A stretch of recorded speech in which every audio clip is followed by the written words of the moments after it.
Welcome back to Poorly Educated Today in the News, where the world feels like it's being run by a group chat that nobody remembers joining. And somehow the loudest guy in the chat keeps hitting reply all to a crisis. This week, everything feels like it's happening at once, like somebody spilled gasoline on the news cycle and then lit a match with a meme. 1 minute we're talking diplomacy, next minute we're talking oil prices, then suddenly NASA astronauts are wrestling a space toilet while politicians wrestle reality itself. If the global economy was a pickup truck, we just heard a new noise coming from the engine, and nobody wants to pull over because we're all already late for the apocalypse. Segment 1: War, Oil, and the Strait of Hormuz. The biggest mess this week comes from the escalating situation involving Iran, the United States, and basically everyone who enjoys reasonably priced gasoline. Talks in Islamabad dragged on longer than a family argument about politics at Thanksgiving. Except this one involved missiles, nuclear concerns, and enough tension to make the stock market sweat like a preacher in a casino. Oil prices shot above $110 a barrel, which means gas pumps are now charging like they're selling designer handbags.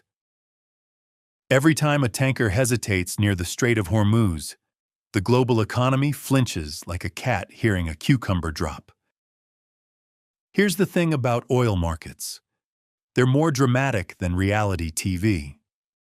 Traders see one blurry satellite photo of a boat doing something suspicious, and suddenly crude prices jump like they just saw a raccoon holding a knife.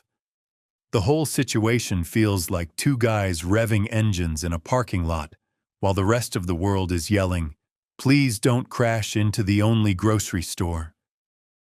Meanwhile, politicians keep talking about strength, deterrence, leverage, and other words that sound like they were borrowed from a gym membership contract nobody actually reads. Segment 2: Domestic Politics and the $400 million party room. Back here at home, politics is doing that thing where serious issues get wrapped in something so weird it almost sounds like satire. There's a legal fight about building a massive ballroom at the White House that allegedly doubles as a national security structure, which feels like saying your hot tub is actually a hurricane preparedness device. Lawyers are arguing over whether a giant fancy room is a security necessity, and honestly, I've seen fewer arguments about whether a tractor qualifies as a boat.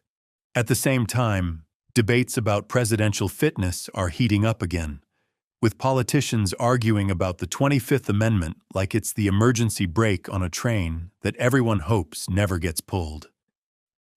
The political environment right now feels like when your uncle insists the truck is fine, even though the dashboard looks like a Christmas tree. Underneath the jokes, there's a serious tension about institutions being pushed to their limits, and the public watching it all unfold like they're trapped in the world's most confusing town hall meeting.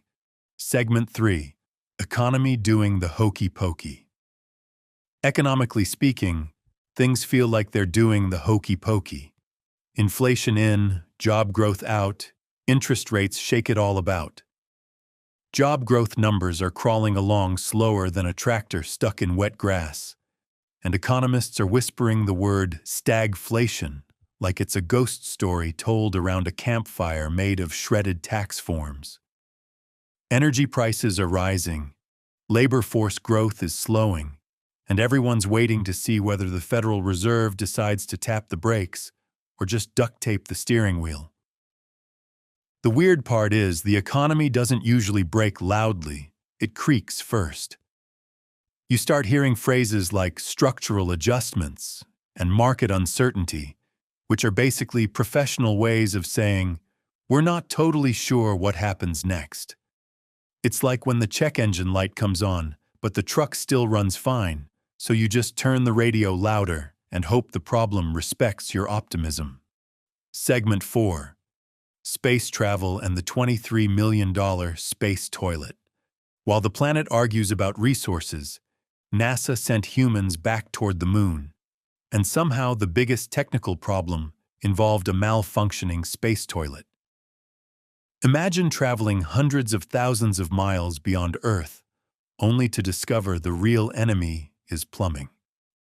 The spacecraft's bathroom system apparently jammed multiple times, forcing astronauts to improvise solutions that probably weren't mentioned in the recruitment brochure. Space exploration always reminds me that humans will travel incredible distances just to prove we can break complicated equipment in new places. We can build rockets capable of surviving re-entry at 24,000 miles per hour, but somewhere a toilet still says, "Not today." It's comforting in a strange way, because it proves that no matter how advanced we get, somebody is still going to be looking for a wrench and muttering about engineering decisions. Segment 5. European elections and populism playing musical chairs. Over in Hungary, elections are testing whether long-running political movements can survive growing frustration, and the whole situation feels like watching musical chairs where the music never stops, but everyone keeps arguing about who controls the speakers. Populist politics continues to reshape alliances, and leaders across Europe are watching closely, because what happens in one country often echoes across others like a loud neighbor who insists on mowing the lawn at sunrise. Voters are navigating economic pressure, cultural debates, and geopolitical uncertainty all at once, which is a lot like trying to choose a truck while someone keeps changing the price of gasoline mid-sentence.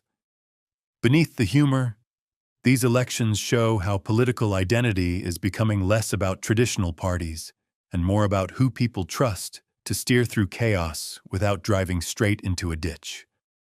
Segment 6. Science, Medicine, and the Weird Future.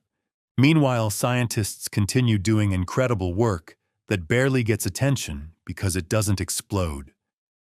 New targeted cancer therapies are emerging, new treatments for diabetes are advancing, and researchers are even studying how sweat might help fight infections, which means your gym membership might eventually qualify as preventative medicine. Somewhere a scientist is discovering a breakthrough, while the rest of us are arguing about whether the Wi-Fi password has too many capital letters. The future always arrives in pieces, not headlines. One day it's a quantum battery concept. The next day it's a medical therapy tailored to a specific genetic mutation. Progress doesn't always look dramatic, but it quietly changes the odds of survival, prosperity, and maybe one day a space toilet that works on the first try. In conclusion, the world right now feels like a tractor pulling too many trailers uphill while someone keeps yelling that we should go faster. Wars affect oil, oil affects inflation, inflation affects politics, politics affects policy, and policy somehow affects whether astronauts can use the bathroom in peace. Everything is connected, whether we like it or not. The challenge isn't just surviving chaos, it's figuring out how to steer through it without forgetting that progress is still happening in the background. Even when the headlines feel unhinged, humans are still inventing, exploring, and occasionally fixing things with duct tape and determination.